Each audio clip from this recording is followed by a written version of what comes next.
sesi yang ditunggu-tunggu nih dari beberapa hari kemarin. Kita mulai materi hari pertama ini dengan materi pertama dengan judul Memulai Perjalanan Menjadi Orang Tua Sejak Saat Kehamilan. Dengan siapa sih nanti kita akan belajar di sesi materi pertama ini? Yaitu dengan Bidan Putri Nurhusna, Sarjana Terapan Kebidanan, telah berpengalaman selama 7 tahun menjadi clinical midwife dan juga merupakan hypnobirthing and yoga practitioner. Untuk Bidan Putri sendiri sudah berada di Zoom ya. Halo Bidan Putri. Halo Vira, Oke. Um, Gimana Bidan Putri sehat hari ini? Alhamdulillah sehat dan semangat Alhamdulillah buat ya. sharing. Semoga sehat dan selalu semangat nih Bidan Putri dan teman-teman semua yang hadir di webinar kali ini ya. Tanpa berpanjang-panjang waktu nih Amin. uh, untuk Bidan Putri, kami persilahkan. Tapi aku izin share screen dulu ya nih, sebentar Bidan Putri ya. Oke, terima kasih Vira.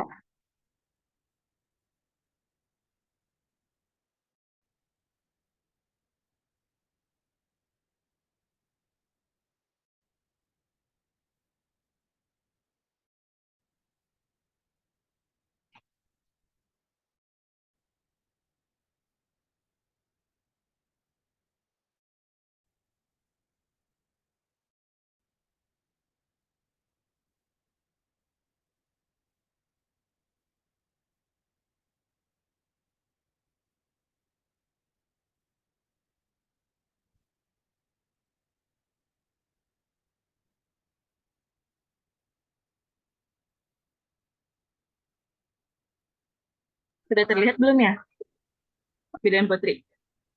Belum Vira? Belum ya? Sebentar. Belum.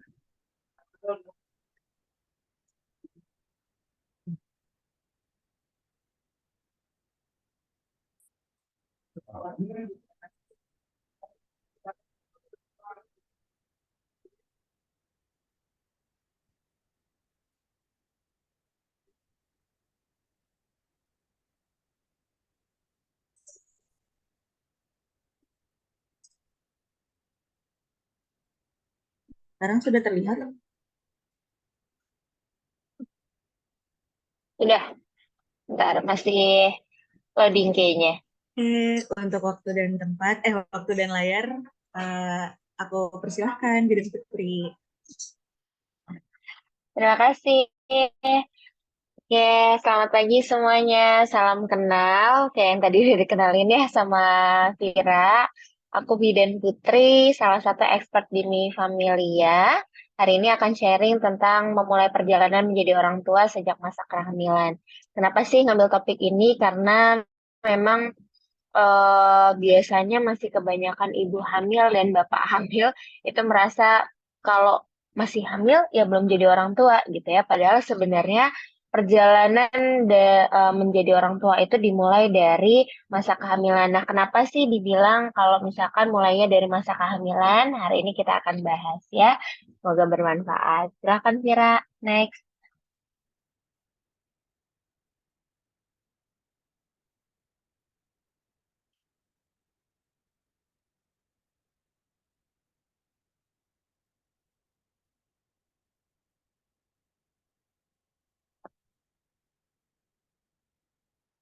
Nah, jadi kehamilan itu menurut WHO itu memang adalah sebuah proses selama 9 bulan atau lebih di mana seorang perempuan itu membawa embrio dan janin yang sedang berkembang di dalam rahimnya. Nah, selama 9 bulan ini ada pertumbuhan tuh dari hasil konsepsi ya, hasil konsepsi antara sperma ayah dan juga sel telur ibu. Di mana nanti hasil konsepsi itu berubah dari embrio menjadi janin, terus berkembang, terus dia tumbuh di dalam rahim sampailah nanti di masa kelahirannya setelah 9 bulan. Jadi sebenarnya kalau di kita tuh umumnya menghitung usia kehamilan itu dari minggu biasanya ya. Biasanya kehamilan ini berlangsung selama 38 sampai 42 minggu. Nah, ada notes ya. Jadi rahim adalah rumah. Jadi kan tadi dibilang dari pengertian proses kehamilan itu adalah janin ya. Ada janin yang berkembang di dalam rahimnya. Nah, rahim itu adalah rumah dan sekolah pertama untuk adik bayi.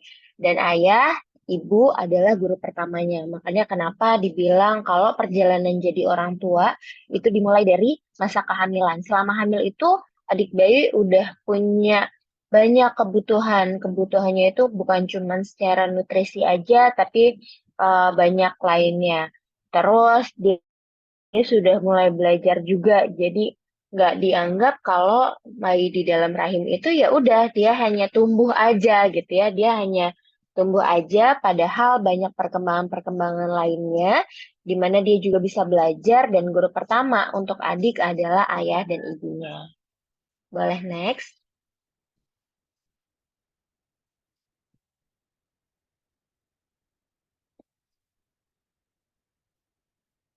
Nah, di next slide itu ada beberapa. Boleh next, Kira?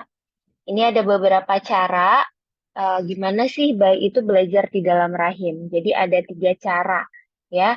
Ada 3 cara bayi itu bisa belajar di dalam rahim. Yang pertama itu dengan learning by experience.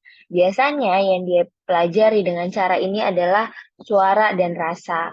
Nah, bayi itu dari usia kehamilan 16 minggu, organ pendengarannya itu udah mulai terbentuk di mana dari usia 16 minggu kan awal perkembangan organ-organ pendengarannya. Di usia 18 minggu dia udah mulai mendengar. Yang dia dengar itu pertama adalah suara detakan jantung ibu dan suara aliran darah ibu. Nah, di sini dia bisa belajar nih. Bisa belajar apa itu tenang, apa itu nyaman, karena suara-suara dari detakan jantung ibu itu bisa jadi musik relaksasinya bayi di dalam rahim. Dan ketika usia kehamilan 23-24 minggu, itu organ pendengarannya udah lebih sempurna lagi. Di mana dia udah bisa mulai mendengar tuh suara-suara dari dalam. Kalau misalkan hari ini ada yang ikut, ibu hamil ada yang ikut, dan usia kehamilannya udah di atas 24 minggu, dia juga lagi mendengar nih suara bidan putri ya. Jadi dia udah bisa mendengar suara-suara dari luar, dan dia udah bisa merespon. Dia bisa belajar bahasa ya. Jadi kalau misalkan ditanya, emang kalau misalkan ayahnya atau ibunya ngajak ngobrol dedek bayi di dalam rahim, emang dia denger gitu. Atau misalkan ada orang yang ngomongin hal-hal negatif ya, hal-hal yang atau mengucapkan kalimat-kalimat atau kata-kata yang bersifat negatif, bayinya nggak akan dengar gitu. Padahal sebenarnya dia udah bisa dengar dari usia kehamilan 23-24 minggu itu dia pendengarannya udah mulai sempurna dengar suara-suara dari luar. Makanya dia udah mulai tuh belajar bahasa dan intonasi berbicara. Belajarnya dari mana? Pasti yang pertama dari ibunya, karena yang paling dekat ya. Yang kedua dari ayahnya yang biasa komunikasi sama ibu dan nyapa dia. Dan dari orang-orang sekitar. Makanya ibu perlu pilih-pilih nih, perlu hati-hati dalam berbicara, dalam mengeluarkan kata-kata, dalam berintonasi, karena itu udah bisa dipelajarin sama adik bayi di dalam rahim. Nah, untuk rasa, dari usia kehamilan 14 minggu, rasa yang dimaksud ini rasa-rasa di indera perasa ya, bukan rasa-rasa perasaan. Nanti ada metode lain yang dia belajar tentang perasaan. Untuk rasa, dari usia kehamilan 14 minggu, janin itu udah biasa bisa merasakan asam, manis, dan pahit. Dari mana sih dia ngerasainnya? Ya, dari air ketuban. Jadi benar kalau misalkan ada yang bilang, apa yang ibunya makan, itu bayinya juga makan. Itu betul banget. Jadi kalau misalkan ibunya makan yang manis-manis, bayinya pun akan makan tuh rasa-rasa manis. Kalau ibunya makan yang pedes-pedes, bayinya juga akan merasakan pedes. Tapi bukan berarti mungkin ada ini nih, mungkin ada yang pernah dengar mitos kalau ibu hamil tuh nggak boleh makan pedes, nanti bayinya kepanasan gitu. Itu enggak, justru dia belajar rasa pedas ya. Nggak boleh pedas yang berlebihan, itu mungkin efeknya lebih ke fisik ibunya, takutnya jadi diare atau apa. Tapi bukan berarti nggak boleh ibu hamil makan pedas. Nah, eh Dari rasa, dari apa yang dimakan, apa yang dimakan oleh ibu itu dirasakan juga oleh adik bayi, itu nanti juga akan berpengaruh ke setelah dia besar. Jadi apa yang dimakan ibu itu nanti juga akan berpengaruh ke kebiasaan makannya adik bayi ketika lahir. Jadi kalau misalkan saat lagi hamil nih, ibunya sering makan yang manis-manis, nanti saat empati mungkin atau waktu awal-awal dia belajar makan atau bahkan ada penelitian yang bilang kalau itu berpengaruh sampai dia dewasa. Kecenderungan tertarik terhadap rasa itu berpengaruh dari kehamilan. Jadi kalau misalkan biasa dari dalam rahim itu makan yang manis-manis atau makan yang gurih, makan yang asin, nanti dia ketika dia besar, ketika sudah lahir, ketika udah makan, dia kecenderungan akan lebih suka juga terhadap rasa itu. Dan eh, benar kalau ada yang bilang apa yang ibu makan itu selama kehamilan itu akan yang dimakan juga sama adik bayinya nanti. Mungkin pas ada yang pengalaman, ada yang selama hamil senangnya makan soto ayam terus ternyata bayinya setelah lahir udah mulai makan lebih sukanya ya satu makanan itu aja gitu. Makanya kalau misalkan nanti pingin nih ibu-ibu punya punya cita-cita oh pingin nih nanti biar anak itu nggak picky eater apapun dimakan ya saat hamilnya mulai diajarkan untuk makan berbagai macam rasa jadi nanti dia juga akan suka dan dia akan terima. Nah, untuk rasa, ini nanti bisa juga nih. Ini berkaitan nih suara dan rasa. Jadi di usia kehamilan 24 minggu, tadi kan organ pendengaran adik bayi itu udah sempurna. Disinilah waktunya ibu itu bisa ngasih atau bisa ngajak komunikasi yang dua arah, sekaligus ngajarin. Sekaligus ngajarin tentang tadi rasa. Misal, kayak di usia kehamilan 24 minggu, ibunya mau makan apa nih? Dia kasih tahu sama adik bayinya dan ajarkan dia atau libatkan dia untuk memilih menu makanan hari itu. Misal pagi ini ibu mau makan sayur tumis, ya. Misal mau makan sayur tumis. Silakan kasih tahu nih ke adik bayi kan udah mulai bergerak-gerak ya 24 minggu itu udah mulai mulai berasa gerakan-gerakan bayi atau tendangan-tendangan dari adik bayi. Silakan ibunya kasih tahu, nak atau dek, hari ini atau pagi ini kita akan makan sayur tumis ya.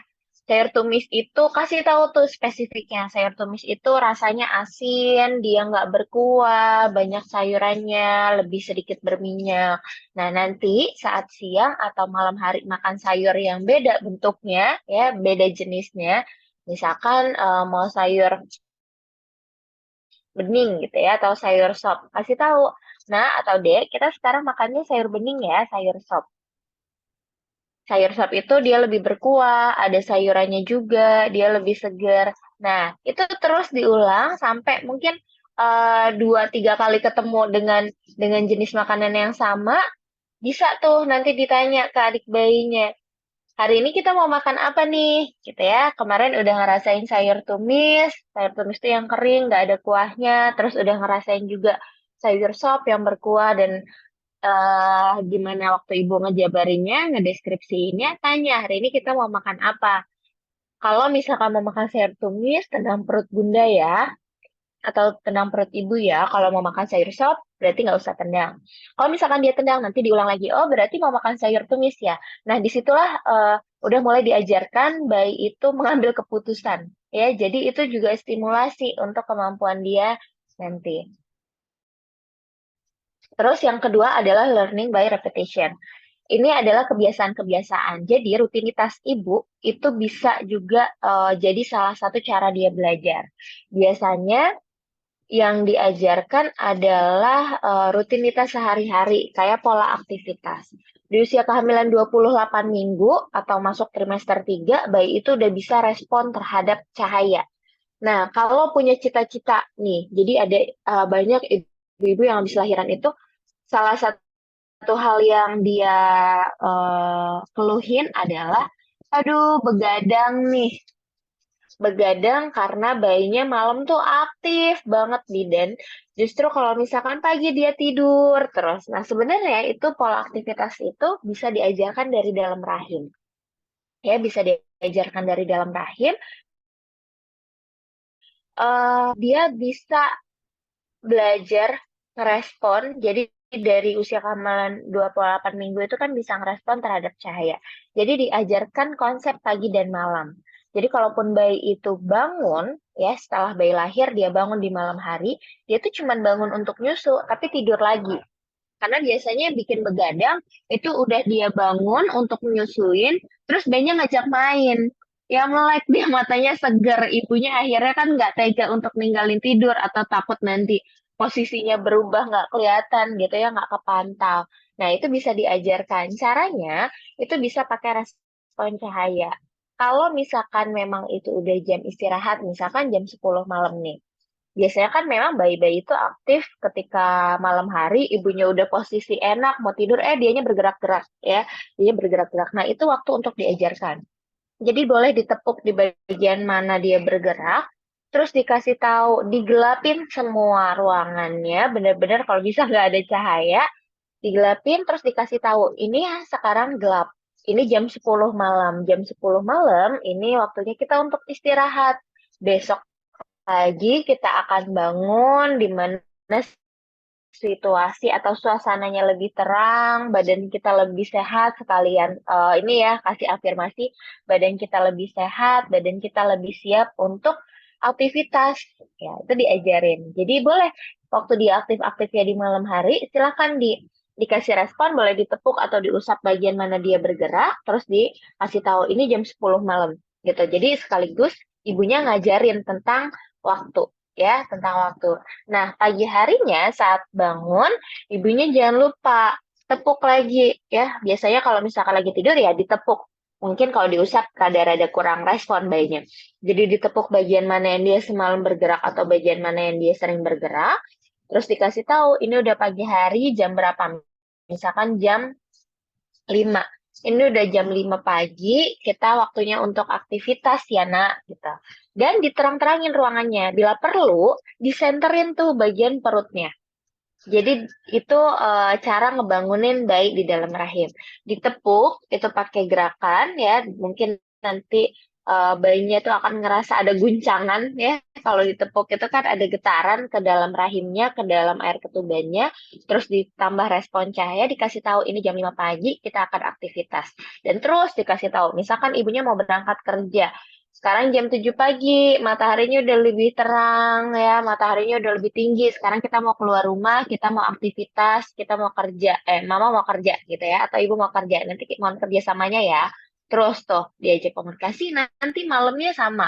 Terus diulangin selama hamil. Banyak kok ibu hamil yang aku temuin itu berhasil ya, berhasil melatih pola aktivitas atau rutinitas saya setiap hari itu dari dalam rahim. Jadi benar-benar ada yang memang mulainya dari 28 minggu atau ada yang baru tahu di usia kehamilan 30 minggu ke atas pun nggak apa-apa. Tetap dicoba gitu ya. Nah, terus yang terakhir learning by association. Nah, di sini dia belajar tentang perasaan. Emosi-emosi yang dirasain sama ibu itu dirasain juga sama adik bayi gitu ya. Karena setiap emosi yang ibu rasakan itu menghasilkan hormon. Kalau ibunya happy, ibunya tenang, ibunya ngerasa nyaman, ya hormon-hormon itulah hormon-hormon positif, hormon-hormon yang happy, hormon-hormon yang bikin nyaman, itu ngalir juga ke dalam bayi. Dia ngalirnya lewat plasenta, lewat tali pusat, dan bayinya pun jadi ngerasain. Kalau ibunya stres, ibunya tegang, ibunya cemas, ibunya gelisah, hormon kortisolnya pun akan ngalir ke dalam bayinya, dan bayinya pun ikut ngerasain. Nah, di sini perlu diperhatikan nih, nggak cuma cara ibunya ngontrol stres, tapi cara ibunya berhubungan dengan lingkungan sekitar gitu ya. Apa yang dilihat kalau di hypnobirthing itu ada yang namanya visualisasi. Nah, visualisasi itu benar-benar bisa mempengaruhi ke perasaan. Pernah nggak kita nonton nonton drama gitu ya, padahal kita nggak dalam situasi itu, tapi kita kebawa baper gitu ya. Kalau di dramanya happy kita ikut senyum-senyum, di dramanya nangis kita ikut nangis, atau eh, lihat berita ya. Jadi berita itu benar-benar sifatnya sangat-sangat menghipnosis. Berita apapun zaman sekarang itu kan kita aktif banget di sosmed. Nggak cuma berita ya memang acara TV berita ya, tapi apapun informasi yang kita lihat, misalkan kayak eh, apa ya, kayak mungkin yang lagi rame, yang sempat rame nih kemarin ada ibu yang buang mau buang anaknya gitu ya, atau yang ada yang lagi rame nih acara TV Korea yang dimana anaknya tuh nyeritain kesehariannya. Itu padahal kita cuma nonton, tapi kita kayak bisa ngerasain, ya ampun, kok ikut sedih ya gitu ya, atau kok ikut kesel ya, itu karena dia bersifat menghipnosis. Dan makanya perlu diperhatikan juga apa yang dilihat sama ibu, karena benar-benar visualisasi itu bisa kasih sensasi, bisa kasih emosional, bisa ngasih emosional untuk ibunya. Dan kalau udah ke ibunya, pasti ke adik bayinya. Kenapa sih ini perlu dijaga? Jadi efeknya itu bukan cuman selama di dalam rahim. Mungkin kemarin ada yang lihat, aku sempat share sama tim Familia, sempat share di sosmed kita tentang stres ibu hamil. Dampaknya itu ada di fisik selama kehamilan. Nah, selain itu juga berefek sama nanti jangka panjang psikologi si anak. Jadi, kalau misalkan dia biasa nerima hormon-hormon stres tadi, ketika dia dewasa pun dia akan lebih mudah stres. Jadi kayak responnya terhadap stres itu lebih lebih pendek sumbunya gitu. Kalau misalkan mungkin di anak A dia bisa nyusun Lego, dua Lego itu udah happy banget. Di anak B yang mungkin dia kebiasaan dengan rasa stres, dia menyusun Lego nyampe berpuluh-puluh pun gak ada puasnya. Akhirnya dia stres terus, dia ngerasa stres terus dan dia udah biasa. Atau karena dia sudah biasa dapat hormon itu, akhirnya dia mencari-cari sesuatu yang apa nih ya yang bisa bikin dia stres gitu. Karena eh di otaknya itu udah kerekam kalau ada kebiasaan, ada perasaan yang udah biasa dia dapat di dalam rahim, dan dia juga kayak ketagihan ya, kasih efek-efek ketagihan. Karena kayak hormon-hormon endorfin, itu hormon endorfin itu kan bikin happy, bikin bahagia, itu kan bikin ketagihan. Makanya kenapa sampai ada dibuat tuh morfin buatan yang bisa ngasih efek-efek bahagia juga, efek-efek yang bikin kayak ngefly, bikin happy, nggak tahu apa-apa pokoknya happy. Karena memang senagi itu hormon-hormon yang berhubungan dengan perasaan. Makanya kalau misalkan dia kebiasaan dapat emosi-emosi yang negatif, hormon-hormonnya juga biasa ngalir, nanti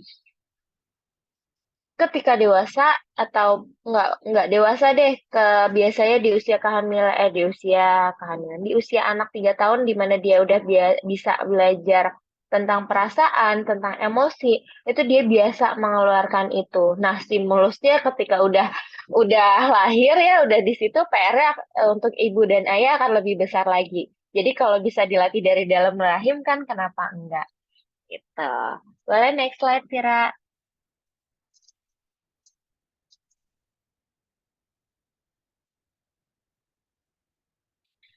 Nah, tadi di awal aku udah bilang kalau kenapa sih harus diingetin banget kalau perjalanan jadi orang tua itu dimulai sejak masa kehamilan.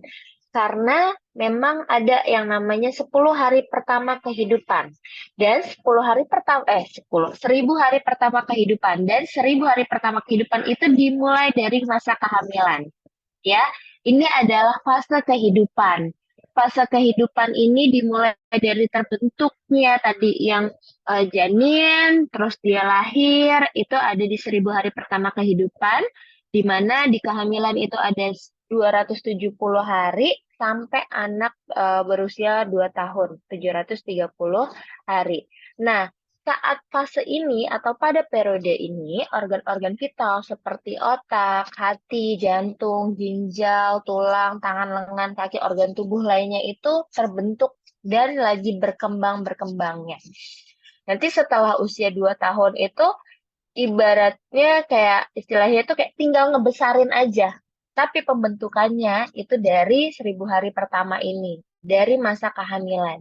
Nah, di sini nih orang tua pingin ngebentuk ya, pingin ngebentuk si adik bayi ini kayak gimana ya, pengen ngebentuk yang eh, otaknya berkembang dengan sangat-sangat optimal kah atau minimal gitu ya. Organ-organ lainnya menjadi sehat atau kurang sehat gitu ya. Tapi mudah-mudahan kalau misalkan mau ikut webinar hari ini sih berarti semua sevisi misi ya. Pingin perkembangan anaknya itu dari masa kehamilan sampai seterusnya itu berkembang dengan optimal. Nah, 1.000 hari pertama kehamilan, kehidupan ini disebut juga sebagai golden period. Di sini sel-sel otak itu benar-benar lagi terbentuk. Mungkin ada yang masih cuek di usia kehamilan di awal-awal ya, atau trimester pertama. Padahal dari 0 sampai 8 minggu usia kehamilan, disitulah pembentukan sistem-sistem sarafnya adik bayi. Makanya kenapa di sebelum kehamilan sampai kehamilan trimester pertama, ya terutama di 8 minggu pertama tadi, itu butuh banget yang namanya asam folat. Karena asam folat itu yang ngebantu perkembangan ya, pertumbuhan dan perkembangan sel-sel otak. Kenapa sih itu harus diperhatikan? Karena ini tuh modalnya si adik bayi nanti untuk menentukan kualitas hidupnya. Jadi jangan dicuekin justru, karena kebanyakan ibu hamil yang aku temuin tuh justru di trimester awal fokusnya itu cuman gimana caranya ngilangin mual, ya itu penting, tapi ada hal lain yang lebih penting juga gitu. Gimana caranya ngatasin keluhan-keluhan itu penting, tapi ini nggak kalah penting gitu ya. Karena ini modalnya si adik bayi ya, modalnya untuk si adik bayi dari pokoknya awal kehidupan dia sampai seterusnya, bahkan sampai setelah dia dewasa gitu. Kayak nanti kemampuan otaknya, kemampuan cara dia belajar itu benar-benar ditentukan dari sini. Makanya mungkin ada ada yang ngerasa, atau banyak ibu-ibu itu yang pernah aku temuin juga ngerasa kok anak pertama sama anak kedua secara kognitifnya beda banget ya, bidan ini tuh pinteran kakaknya atau pinteran adiknya gitu. Pas dikaji, pas ditanya gimana waktu hamilnya, diperhatikan secara nutrisinya atau stimulus-stimulusnya, ternyata banyak yang memang ngebedain gitu ya. Biasanya yang hamil pertama masih excited banget, belajar banyak gitu ya. Oh, perhatian, oh perlu apa, cari tahu ini, cari tahu itu. Pas kedua, ngerasa kayak udah pengalaman, atau udahlah kemarin belajar banyak-banyak ternyata gini-gini aja, akhirnya cuek. Padahal sebenarnya butuh juga gitu. Dan ingat, setiap kehamilan dan persalinan mau dari satu tubuh yang sama, maksudnya ibu yang sama, pasti akan berbeda gitu ya, pengalamannya akan berbeda, apa yang dirasain pun akan berbeda. Makanya mempersiapkan kehamilan dan persalinan itu bukan cuma untuk anak pertama aja, tapi untuk kedua, ketiga, dan seterusnya gitu. Boleh next slide, Vira.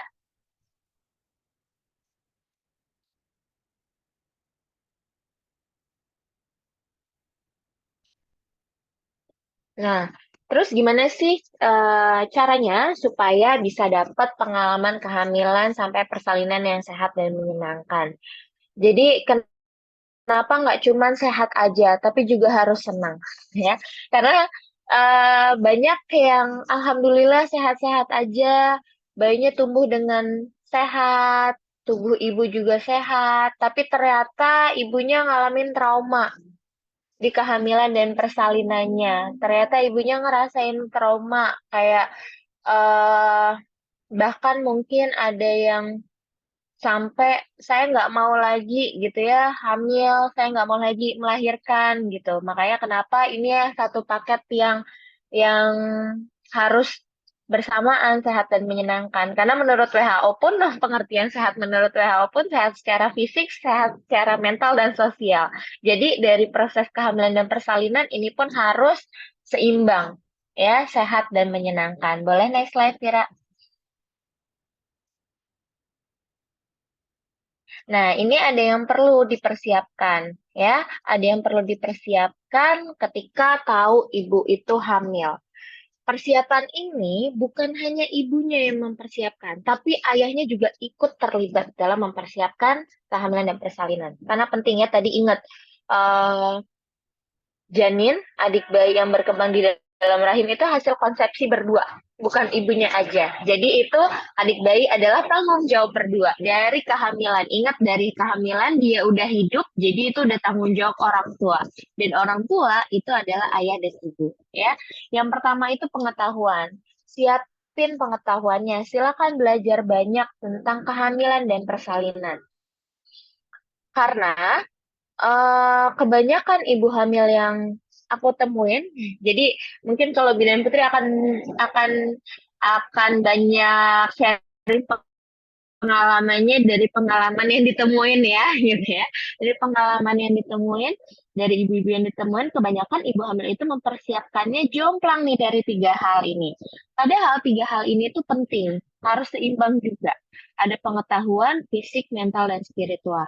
Nah, kebanyakan ibu-ibu itu mempersiapkannya jomplangnya beratnya di fisik. Kelihatan banget. Kayak tadi di awal kehamilan, dia ngerasain mual muntah. Akhirnya panik, ngerasa aduh gimana nih nanti kalau terus-terusan mual muntahnya bayi aku tumbuhnya kurang, jadi nanti gini bla bla bla, segala macam. Akhirnya ngaruh juga ke mental dan spiritualnya. Padahal kalau pengetahuannya dipersiapkan juga, mungkin secara fisiknya ibunya tetap oke. Oke, ibunya tahu, oh mual muntah di awal kehamilan itu ternyata karena hormon HCG. Ternyata itu adalah hal yang normal. Oke, kalau ini hal yang normal, gimana cara ngatasinya? Cari tahu lagi tuh, pengetahuannya ditambah lagi. Oh, ternyata supaya nutrisinya tetap terpenuhi, ada diet yang harus diatur nih. Cara makannya, cara atau rutinitas makannya, frekuensinya, apa yang dimakan. Akhirnya, secara pengetahuannya bagus, secara fisiknya juga pasti oke. Walaupun mual muntah, karena tahu cara ngatasinya, tetap asupan nutrisinya nggak kurang untuk ibu dan juga untuk bayinya. Akhirnya ke mental dan spiritualnya juga bagus. Jadi sebenarnya kuncinya adalah di pengetahuan di awal. Ada juga ibu hamil banyak minum vitamin, ya minum vitamin tablet tambah darah terus-terusan minum rutin tuh. Itu kan secara fisik ya, mempersiapkan secara fisik. Tapi ternyata pas dicek HB, dicek lab, kok masih anemia. Pas dicek lagi, kok malah ferritinnya, ferritin itu zat besi. Kok ferritinnya rendah banget. Padahal saya udah minum vitamin terus bidan tiap hari. Ternyata pas dikaji, ibu masih minum teh, ibu masih minum kopi gitu ya. Iya, ya ternyata pengetahuan nutrisinya ibunya masih kurang. Jadi ibunya memang secara fisiknya asupan minum vitaminnya oke, tapi ternyata ibunya nggak tahu kalau minum teh, minum kopi itu berpengaruh, dia mengganggu atau menghambat mengikat zat besi. Akhirnya ya tetap percuma aja tuh, kayak yang masuk ya cuman dibuang aja gitu, cuman nambah-nambahin beban ginjal aja.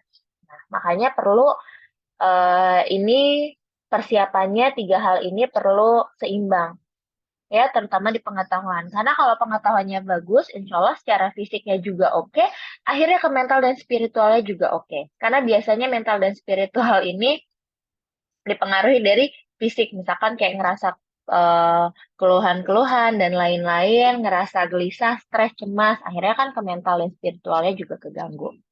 Boleh next, Vira?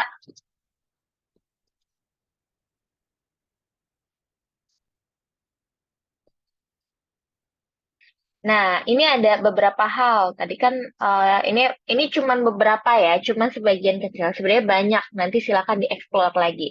Apa yang perlu diketahui oleh ibu dan juga ayah, ya. Kenalin dan pahami setiap prosesnya dari awal kehamilan sampai persalinan.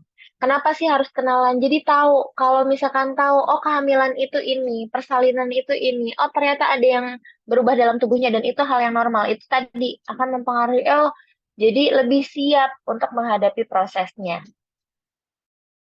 gitu ya. Tahu perubahan-perubahan yang mungkin dialami oleh ibu ketika hamil dan gimana cara mengatasinya. Perubahannya tuh banyak, perubahan secara fisik dan perubahan secara psikologis. Cari tahu sebatas mana ini perubahan, sebatas mana ini keluhan atau perubahan secara psikis ibu atau emosional ibu dalam batas yang normal atau udah mulai warning gitu.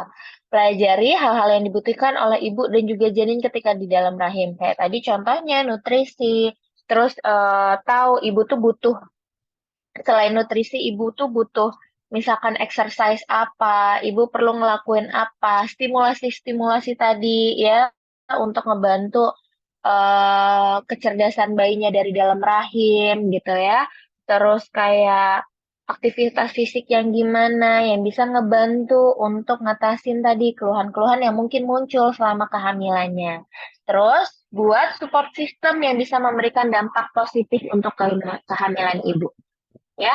Jadi ini PR dari awal tadi materinya sampai akhir nanti ini adalah bukan cuma untuk ibu aja tapi untuk ayah juga. Buat support system. Support system itu dari suami, dari keluarga, lingkungan dan di sini ada notes ya penting untuk memilih dan menentukan provider kesehatan untuk dampingi sepanjang proses kesehatan. Kenapa? Karena biasanya kan ayah sama ibu itu masih clueless, apalagi tentang kehamilan dan persalinan. Pasti biasanya dia akan mencari tahu atau tanya itu sama provider kesehatan yang dipercaya. Makanya ini penting untuk memilih, silakan jajan provider-provider kesehatan. Terus provider kesehatan kan banyak ya, bisa dokter, bidan, perawat, bisa dengan cara-cara ikut kelas kayak gini yang memang dimana expertnya adalah tenaga kesehatan yang bisa diminta konsultasi atau ditanya seputar kehamilan dan kesehatan karena ini berpengaruh. Dia bisa kasih efek positif enggak? Bisa bantu untuk ibunya supaya lebih mindfulness saat kehamilan sampai persalinannya. Jangan kebanyakan tuh sekarang gini, memilih provider itu katanya atau pengalaman ibu saya atau pengalaman kakak saya. Padahal belum tentu cocok untuk ibunya sendiri gitu ya, karena nggak nggak cuman pengetahuan dari providernya aja, tapi dari cara menyampaikan, dari bangun bondingnya, ngerasain bonding, oh sama bidan ini lebih nyaman gitu ya, oh bidan ini cara bicaranya itu lebih enak daripada bidan yang A gitu. Jadi saya ngerasa cocok yang ini, ya silahkan gitu. Jadi bukan karena katanya-katanya, tapi memang berdasarkan survei dari ayah dan ibu sendiri. Dan ini perlu diskusi antara ibu dan ayah. Jangan sampai nanti ibunya ngerasa attached nih sama providernya, ayahnya nggak cocok. Jadi ketika ada hal-hal yang pengen ditanyain ke providernya kasih saran, ibunya udah oke, ayahnya udahlah ya gitu. Ya, jadi kita menghindari itu. Support system itu satu tim ya. Jadi nanti mungkin di kelas-kelas Mi Familia selanjutnya kita akan buat kelas berplan dan bertim di mana itu kita buat berplan planning untuk kehamilan dan persalinannya itu seperti apa, bertimnya itu mau siapa aja dan peran setiap orang di timnya itu apa, peran terhadap berplannya ibu yang udah dibuat gitu. Boleh next slide, Vira?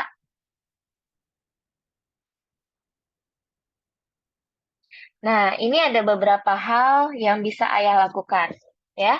Jadi banyak dari awal sampai akhir tadi pokoknya itu semua melibatkan ayah. Dan kalau ini lagi-lagi kebanyakan yang aku temuin ketika terutama di proses persalinan ya.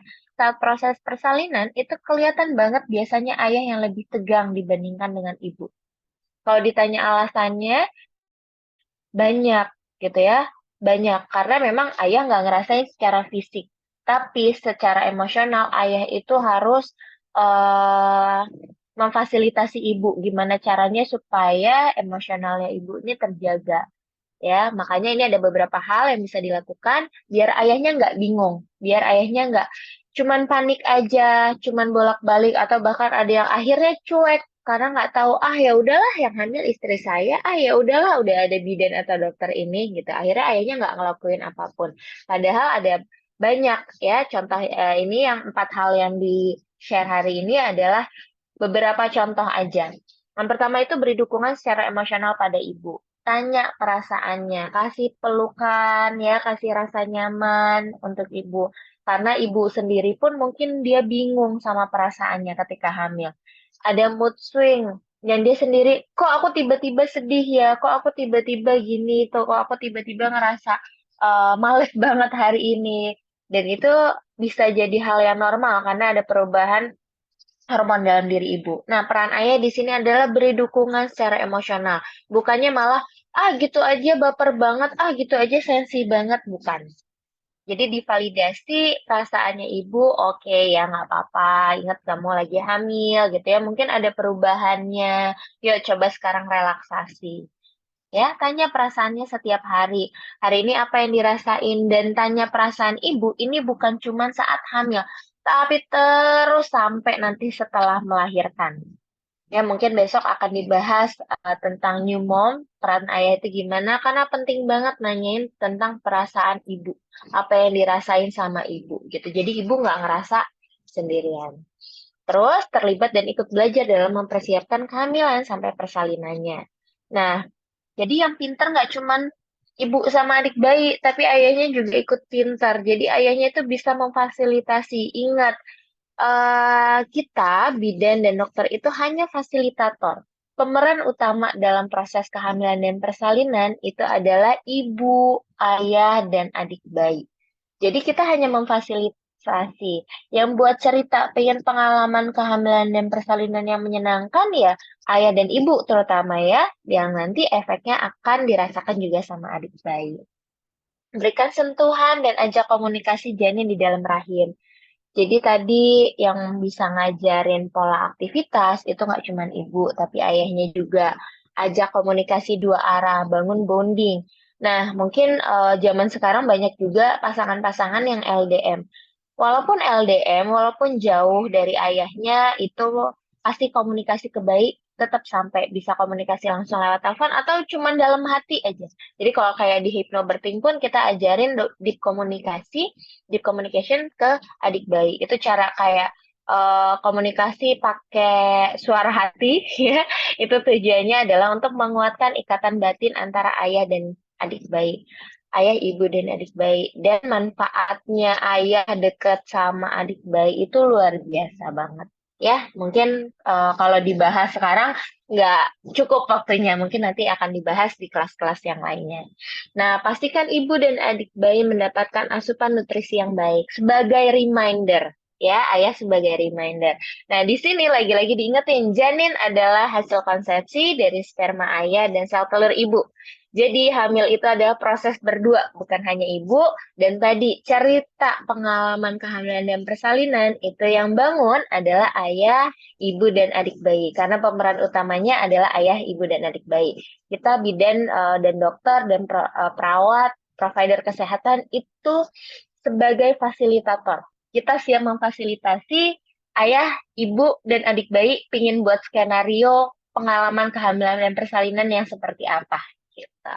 Boleh next slide, Kira? Adalah sports di slide selanjutnya, yaitu uh, pada dasarnya kehamilan dan persalinan adalah proses yang alamiah. Jadi ibu hamil itu bukan orang yang sakit. Dia bukan pasien. Dan menyadari dan memahami fungsi alamiah tubuh adalah salah satu cara untuk mendapatkan pengalaman kehamilan dan persalinan yang sehat dan menyenangkan. Ya, persalinan perjalanan jadi orang tua itu ingat dimulai sejak hari pertama kehidupan buah hati, yaitu pada masa kehamilan. Oke, mungkin sekian dari aku untuk sharing hari ini. Semoga bermanfaat. Aku balikin lagi ke Vira. Silakan Vira. Oke, baik. Terima kasih banyak Bidan Putri atas materinya yang sangat insightful ya. Aku baru tahu tuh kalau ternyata bayi belajar dari dalam kandungannya. Ada 3 hal tadi ya cara belajar bayi. Mungkin Fems di sini udah nyatet nih tadi ya berbagai macam insight-insightnya. Selain insight, mungkin sudah mencatat nih Bidan Putri mengenai pertanyaan-pertanyaan. Boleh untuk teman-teman yang ingin bertanya. Boleh, silakan. silahkan raise hand atau mau langsung di chat Zoom juga boleh. Sambil menunggu teman-teman mengirimkan pertanyaan, mungkin dari aku nih, Bidan Putri. Aku mau nanya dong Boleh, penasaran. Vira. Kebetulan kan aku adalah belum mengalami kehamilan, makanya ingin belajar juga nih di webinar kali ini gitu. Eh, Stigma orang-orang kan selama ini kehamilan tuh kayak sesuatu hal yang sangat menyakitkan ya, Bidan. Kayak banyak banget yang bakal berubah, fisik, mungkin mental juga tadi kan dijelasin sama Bidan akan berubah juga, terus banyak emosi-emosi baru dan hal lainnya gitu. Eh, ada nggak sih, kan kalau tadi kata Bidan harus belajar, harus banyak belajar tentunya bisa nanti ya di Mi Familia. Tapi ada nggak sih insight-insight tips atau tips unik gitu, eh, kayak mungkin ada healing kemana atau kayak gimana kayak gitu. Boleh nih dari Bidan Putri, gimana nih Bidan? Ya, bagus banget Vira pertanyaannya. Mungkin Vira pun ini ya, pengalaman pribadi ya, belum pernah ngalamin ya, belum pernah. Kalau mungkin aku pun belum pernah mengalami secara pribadi. Tapi mungkin karena setiap hari ketemunya ibu hamil dan ibu bersalin, jadi tahu ya. Kalau Vira kan clueless banget ya, nggak ketemu tiap hari sama ibu hamil dan ibu bersalin.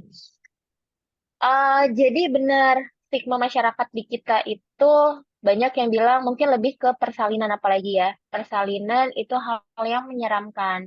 Atau hamil itu tadi, ibu hamil itu dianggap orang yang sakit. Makanya kenapa kayak apa-apa nggak boleh, akhirnya justru karena nggak dibolehin, dilarang ini itu, akhirnya malah bikin ibunya stres, ibunya nggak happy sama proses kehamilannya. Bahkan mungkin ada yang adalah nggak mau hamil lagi soalnya nggak bisa ngapa-ngapain gitu. Itu lebih bahaya lagi ya. Itu lebih lebih apa ya, lebih menyedihkan lagi gitu kalau ada yang dengar. Jadi sebenarnya adalah itu tadi kuncinya. Pahamin betul kalau kehamilan dan persalinan itu adalah proses yang nyata ya, dan belajar tentang fungsi tubuhnya. Kayak sebenarnya persalinan ya, kehamilan, mungkin di kehamilan deh ya, yang sekarang lagi dibahas. Jadi di kehamilan itu tadi ada keluhan-keluhan kayak sakit pinggang gitu, terus ngerasa sakit di bagian selangkangan dan lain-lain, yang dimana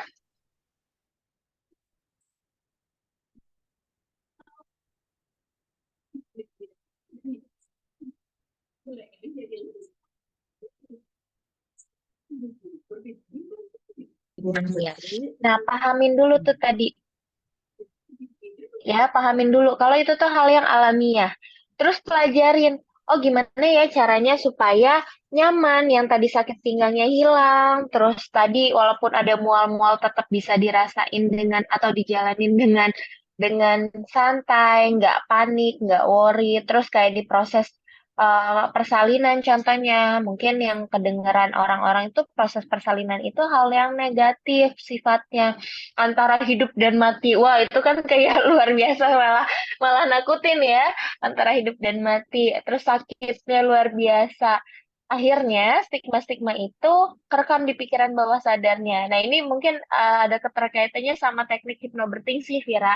Jadi hypnobirthing itu salah satu hal yang menurut aku perlu banget ibu hamil itu pelajarin. Ya, karena tadi sebenarnya kok proses persalinan itu memang ada yang namanya kontraksi. Dan kontraksi itu kan memang adalah sensasi. Tiap orang yang namanya sensasi itu nangkepnya beda-beda. Mungkin di aku cabai 2 itu nggak ada pedes-pedesnya, di Vira cabai 2 itu udah level pedes 100 gitu ya. Nah, kenapa bisa bisa beda-beda? Ya memang kayak apa ya? Respon terhadap orang itu beda-beda dan bisa dipengaruhi juga sama persepsi. ya, kepercayaan. Kalau misalkan selama ini di dalam otaknya itu persalinan yang menyakitkan atau hamil itu nyusahin, ya ibunya akan merasa itu nyusahin dan menyakitkan. Akhirnya itu berat. Makanya kenapa ada kehamilan-kehamilan yang nggak diinginkan, nggak diharapkan gitu ya. Akhirnya dia ngerasa itu berat banget. Tapi kalau kehamilan yang benar-benar ditungguin, yang direncanain, mau keluhannya kayak apapun, ngerasanya enjoy aja gitu. Jadi dan lagi memang yang disayangkan adalah itu stigma dari masyarakat. Nah, mudah-mudahan tujuan aku senang sharing ke ibu hamil di kelas-kelas adalah punya cita-cita ingin semakin banyak ibu yang punya pengalaman kehamilan dan persalinan itu yang menyenangkan, yang sehat dan menyenangkan. Supaya apa? Supaya nanti kalau kita kan budaya di Indonesia tuh nanya ya, gimana sih lahiran itu? Gimana sih hamil itu gitu ya. Kalau yang ditanya punya pengalaman positif kan dia bisa sharing. Kalau kehamilan dan persalinan itu nggak semenyeramkan itu. Jadi tujuannya adalah semoga ya mudah-mudahan tercapai semakin banyak ibu-ibu yang punya pengalaman kehamilan persalinan yang menyenangkan dan sehat, supaya nanti semakin banyak lagi bisa memotivasi dan bisa mengurangi stigma-stigma tadi yang negatif, yang hal-hal yang justru malah menyeramkan terhadap kehamilan dan persalinan. Gitu sih. Semoga menjawab. Oke, sangat menjawab dan Putri. Berarti kita harus selalu apa ya, berusaha nyari-nyari sisi positifnya dan percaya kalau kehamilan itu adalah proses yang amat alamiah ya tadi. Iya, Oke. betul. Ternyata di kolom chat sudah ada pertanyaan-pertanyaan nih, dan Putri. Aku izin Ya, bacain ya. Dari ada 3 pertanyaan. Yang pertama, eh, oh aku izin pilihin ya Bidan Putri. boleh, silakan. Eh, dari PEM 1 ini namanya Gendis. Selamat pagi Bidan Putri. Kalau kita udah terlanjur pernah stres dan sedih berkepanjangan saat hamil, apakah ada yang bisa dilakukan agar bayi nantinya tidak trauma di kemudian hari? Ini berkaitan nih sama materi Bidan Putri tadi terkait trauma bayi dari masa kehamilan tuh bisa muncul gitu ya. Oke, ya mungkin bagus banget pertanyaannya. Mungkin kayak udah terlanjur gitu ya. Mungkin kayak persiapannya waktu itu kurang dan ibunya bisa ngerefleksiin. Jadi ya, yang paling penting adalah komunikasi sih. Komunikasi, stimulus, kasih sentuhan, kasih perhatian ke adik bayi itu bisa mempengaruhi. Jadi yang tadi 2 tahun pertama mungkin tadi 1.000 hari pertama kehidupan itu kan dari kehamilan, mungkin yang 270 harinya dia tadi masih dapat hormon-hormon stres, hormon-hormon yang sedih, kecewa dan baper. Tapi ingat, sisanya masih banyak dan disitulah waktu ibu bisa memperbaiki, di situ bisa kasih stimulus ya, dan eh melalui menyusui itu juga bisa loh bonding ke adik bayi. Apa yang ibunya rasain itu bisa dirasain juga. Mungkin ada yang pengalaman yang udah ngelahirin, jadi saat ibunya stres, bayinya itu juga rewel. Dan ini salah satu tips nih, mungkin untuk ibu dan ayah, nanti kalau bayinya rewel ya, atau ibunya nih, bayinya masih tenang, ibunya ngerasa cemas, ngerasa khawatir saat udah lahiran pun, itu nggak disarankan untuk gendong bayinya justru. Ya, silakan bayinya dipegang dulu sama orang lain. Kenapa? Karena kalau misalkan digendong sama ibunya, mungkin bayinya akan lebih rewel. Justru nggak lebih tenang. Karena tadi ada bonding yang dia dapat selama menyusui juga gitu. Jadi walaupun ibunya jauh, mungkin yang ibu-ibunya kerja, ya ibu-ibunya kerja selama nyusun itu ada aja feelingnya, aduh kok kayaknya nggak enak banget, kangen anak gitu. Cuman ibunya ngerasain, kangen anak, itu anaknya di rumah ikutan rewel gitu ya. Karena memang sekuat itu bonding antara ibu dan adik bayi. Nah, jadi kalau misalkan udah terlanjur di masa kehamilannya, tetap bisa diperbaiki. 1.000 hari pertama kehidupan tadi itu 270 hari di kehamilan, sisanya itu setelah dia lahir. bisa dengan sentuhan, bisa dengan komunikasi, dan ibunya justru yang penting juga harus memperbaiki ngatur emosinya. Kayak tadi, nggak ada salahnya bayi itu dipegang oleh orang lain dulu. Minta bantuan ke orang lain untuk pegang bayinya dulu supaya ibunya waras dulu ya. Karena tadi apa yang ibu rasain itu tetap bisa sampai. Ibunya di sini cemas, bayinya juga bisa cemas. Nah ya kalau misalkan yang masih di dalam perawatan ya, ibu-ibu yang masih di dalam perawatan, biasanya kan baru pulang 3 hari. Terus bayinya rewel mulu, udah disusuin kok, masih rewel juga. Biasanya yang aku tanya duluan adalah, ibu lagi capek, atau ada perasaan sedih, atau ada rasa nggak nyaman. Iya, baru tuh di situ biasanya ibunya cerita, ya ngerasa capek banget, ngerasa sedih banget. Oke, ya udah nggak apa-apa. Sekarang bayinya dibawa dulu ya, sama bidannya dulu ya, atau bayinya sama ayahnya dulu ya. Nah, perlu diperhatikan jangan sampai lingkungannya justru judging ke ibunya. Ini bayi nangis, pengennya nyusu aja nih, gitu ya. Padahal ya komunikasi bayi setelah lahir itu nangis gitu. Mungkin nanti ini akan banyak dibahas sama sama Nusdian besok kali ya, Vira. Makanya yang lain nggak boleh skip, besok harus ikut. Nusdian mungkin akan banyak bahas tentang new mom. Tapi ingat, kalau untuk yang tadi mudah-mudahan menjawab ya. Jadi 1.000 hari pertama kehidupan di mana dia di situ lagi berkembang-berkembangnya, bahkan menentukan kualitas hidupnya di masa depan itu 270 hari. Di kehamilan sisanya itu setelah dia lahir, setelah bayinya lahir. Jadi masih punya waktu banyak untuk memperbaiki. Bisa ibunya memperbaiki emosionalnya, lebih diatur stresnya, mungkin polanya kalaupun lagi ngerasa stres gimana caranya supaya nggak sampai ke bayinya, minta bantuan, minta pertolongan. Dan yang paling penting adalah komunikasi ke bayinya.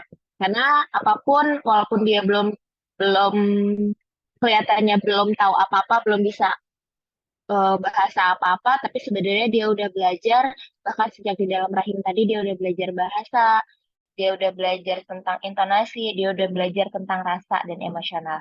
Gitu, Vira. Wah, sangat insightful nih. Gimana untuk Sams Gendis? Apakah terjawab? Boleh dijawab di kolom chat juga. Ternyata bonding ibu dan bayi itu sangat kuat ya, dan ternyata nggak apa-apa juga kalau bayi diserahin dulu nih ke orang lain biar uh, emosi ibunya mereda gitu ya. Iya, betul. Dari Fans Gendis, mantap banget Bidan Putri, terima kasih banyak. Sudah terjawab Sama-sama. berarti ya. Ya, Ya, ada pertanyaan kedua, aku izin bacakan ya, Bidan. Selamat pagi, ya, Bidan silakan. Putri. Dari pemaparan sebelumnya, peran ayah selama kehamilan sangat penting. Bagaimana kondisi saat hamil sedang long distance marriage dan suami tidak bisa mendampingi saat persalinan karena sedang studi beda negara. Orang tua pun sibuk, jadi kurang support system. Bagaimana supaya tetap bisa menjalani persalinan yang sehat dan menyenangkan? Boleh nih, Bidan Putri. Silakan Oke. untuk menjawab dari Bagus banget Fans nih Ganesha. pertanyaannya. Ya, ya tadi kayak yang aku bilang ya, zaman sekarang banyak pasangan-pasangan LDM dan banyak banget nemuin yang ikut di kelas-kelas aku itu adalah pasangan-pasangan LDM. Jadi karena jauh, mungkin sendirian ya tinggal, atau cuman tinggal sama orang tua tapi orang tuanya juga sibuk, jadi nggak dapet support system. Nah, support system itu bisa dari siapapun. Suami itu tetap terlibat. Komunikasi ke suami itu walaupun jauh kan sekarang bisa lewat handphone ya, bisa lewat telepon, chat atau apapun. Dan tadi provider kesehatan, makanya penting cari pendamping persalinan, kehamilan sampai persalinan supaya kalau misalkan kayak ibunya udah mulai ngerasa ada keluhan atau ada khawatir, ada cemas, itu ada orang yang bisa dimintai pendapat gitu ya, dimintai pendapat atau eh, tempat ibunya cerita. Ini aku ngerasain ini nih bidan, gimana ya, mulai khawatir nih. Oh, ternyata keluhannya karena ini dan lain-lain gitu ya. Itu silakan bisa dari providernya. Mungkin kalau sama ayah Kak, atau sama keluarga untuk cerita kayak gitu karena sibuk atau karena pengetahuan yang terbatas juga akhirnya tidak menjawab dan tidak bisa menenangkan ibu. Akhirnya ibunya makin panik atau makin cemas. Tapi kalau misalkan ada satu provider yang bisa dijadikan tempat konseling atau tempat cerita atau tempat apa ya, minimal untuk ibu menenangkan diri itu lebih bagus. Sekarang banyak kok kayak bidan-bidan ya, mungkin lebih lebih ke bidan ya. Kalau dokter aku rasa masih kurang Tira. Kalau ke bidan sekarang banyak bidan-bidan yang dia mau mewadahi ibu-ibu hamil kayak gabung di grup-grup chat, WhatsApp itu kan banyak birth club ya, gabung-gabung di situ di mana kadang ibu-ibu tuh saling sharing sendiri gitu, saling sharing sendiri tapi di situ di grupnya itu ada banyak nggak cuman antar ibu-ibu yang ngomong pengalamannya ini itu tapi nggak ada yang menengahi sebenarnya gimana dan yang benarnya itu harus apa gitu. Terus yang penting kalau misalkan jauh, ayah pun bisa ikut terlibat kayak ikut-ikut kelas, ikut-ikut webinar kayak gini. Ini kan nggak terbatas. Ayah pun bisa ikut join. Nah nanti kalau misalkan udah join, silakan diobrolin berdua. Kayak tadi buat plan-nya gimana, nanti saat persalinan gimana. Dan mendampingi persalinan itu pun tidak harus datang secara fisik. Ya, beberapa dengar ada yang namanya dula. Sebenarnya dula itu kan mendampingi proses persalinan. Itu bisa yang jauh pun bisa didampingi dengan video call mungkin gitu ya, atau cuman sekedar WhatsApp, bidan aku udah di ruang bersalin, misalkan jauh ya, bidan aku udah di ruang bersalin, sekarang udah bukaan sekian, gimana caranya supaya aku tenang? Oh, diingetin, oh ya udah tarik nafas gitu ya, atur nafasnya, coba lakukan gerakan-gerakan ini, dan jadi ibunya juga nggak panik sendiri, ibunya nggak ngerasain sendiri walaupun jauh. Jadi benar-benar tidak terbatas dengan jarak. Cerita pengalaman terakhir kemarin itu ngedampingin yang memang ibunya pindah-pindah bahkan pindah-pindah negara ya. Jadi ibunya ada di India, suaminya ada di Jerman, terus kayak ketika lahiran akhirnya kita Zoom bertiga. Ayo Mbak, atur nafasnya. Ayahnya juga bisa bantuin. Jadi kalau misalkan pas bidannya lagi istirahat, ayahnya yang gantiin. Dan ayahnya pun nggak jadi ngerasa nggak berdaya. Aduh, aku gara-gara jauh jadi nggak bisa dampingin. Jadinya ngerasa bersalah, jadinya dan lain-lain itu enggak. Ayahnya tetap bisa ngerasa berdaya dengan cara-cara tadi. Gitu. Semoga menjawab ya Mbak. Siapa yang tanya? Rere. Rere. Oh, berarti yang aku highlight adalah yang pertama komunikasi, yang kedua cari lingkungan yang mendukung ya, kalaupun memang ternyata lingkungan mungkin dari keluarga pada sibuk semua.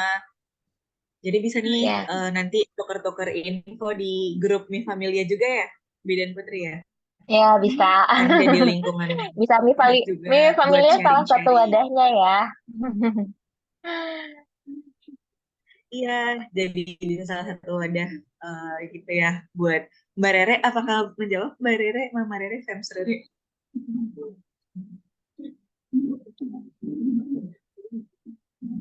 Sudah terjawab kali ya? Oke, oke sudah terjawab. Terima kasih banyak kata Fems Rere, Bidan Putri.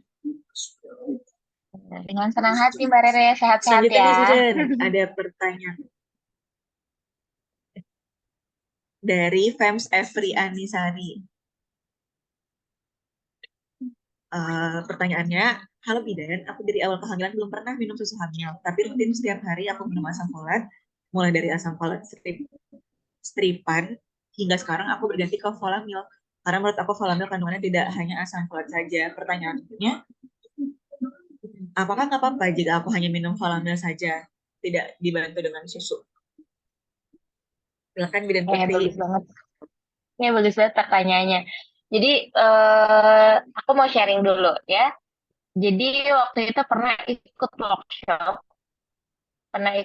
tentang tumbuh kembang bayi, di mana di situ pembicaranya adalah dokter fetomaternal ya. Dokter fetomaternal itu spesialisasi untuk perkembangan bayi banget ya. Nah, dokter itu bilang, tahu nggak, multivitamin buatan itu paling laris di negara kita. Di negara-negara lain itu nggak laku. Kenapa? Karena di negara kita kebanyakan ibu-ibu itu kurang yakin dan atau pola makannya, nutrisinya itu kurang bagus, kebiasaan-kebiasaan makannya itu kurang bagus. Jadi kalau misalnya ditanya, cukupkah minum Volamil aja? Sebenarnya cukup, asal kebutuhan nutrisi lainnya itu dipenuhi dari asupan yang dimakan atau diminum setiap hari. Contohnya kayak asam folat. Asam folat itu sebenarnya ibu nggak minum tablet atau multivitamin yang asam folat pun, kalau makannya bagus, ya makannya bagus itu maksudnya nutrisinya terpenuhi, asam folatnya didapat dari makan makanan yang alamiah, itu cukup. Dan tahu kebutuhan asam folat di kehamilan itu setiap hari sebenarnya cuma 400 mikrogram. Mikrogram ya, bukan gram. Mikrogram, dan itu tuh sangat sedikit. Asam folat bisa didapat dari mana? Bisa dari ikan-ikanan, bisa dari buah, bisa dari sayur. Jadi kalau misalkan eh ditanya, misalkan cuman minum yang asam folat aja, tapi nggak minum susu, nggak apa-apa. Skip ya, skip susu. Susu itu apa kandungannya? Yang pengen didapat dari susu itu adalah kalsium. Kayak nggak minum susu, nggak dapat kalsium dari susu, dapat kalsiumnya dari mana? Mungkin bisa dari makanan lainnya atau dari minuman lainnya. Jadi kan kalsium itu nggak cuma dari susu ya, dari makanan pun ada. Terus atau kalau misalkan udah ngerasa yakin di multivitaminnya tadi itu udah ada kandungan kalsiumnya, itu silakan, nggak apa-apa, cukup kok gitu. Jadi sebenarnya yang perlu diperhatikan adalah asupan nutrisinya diperbaiki. Mungkin nanti akan bahas tentang nutrisi juga panjang ya, nutrisi untuk ibu hamil, asupan nutrisinya ibu hamil itu diperbaiki. Kalau misalkan memang ngerasa nggak yakin, baru dibantu dengan multivitamin. Karena memang budaya kita itu kebiasaan banget sukanya yang junk food gitu, sukanya mungkin banyak di protein aja, aduh nggak suka makan sayur bidan, atau aduh nggak suka makan ikan, jadi makannya cuma satu menu aja. Nah, ingat tadi, bayi juga bisa belajar. Jadi nanti kalau misalkan pas dedenya udah besar ternyata dia picky, ibunya silakan merefleksikan diri ya ketika hamil gimana cara makannya. Jadi kalau misalkan tadi pertanyaannya, cukup nggak minum vitamin vitamin asam folat aja atau dan nggak dibantu susu, sebenarnya nggak apa-apa, cukup. Misalkan memang di vitamin yang diminum itu multivitamin. Biasanya kalau Volamil, Volamil mungkin yang dimaksud ini Volamil Genio ya. Volamil Genio itu kan ada banyak macam, ada dua macam juga ya, ada yang gold dan ada yang biasa. Mungkin bisa dilihat di dalam kandungannya. Itu kan di botol ya atau di kotak ya. Di botol atau di kotaknya biasanya gitu, dilihat ada list-list kandungannya. Kalau misalkan memang di situ nggak ada kalsiumnya, berarti memang harus ditambah kalsium dari lain.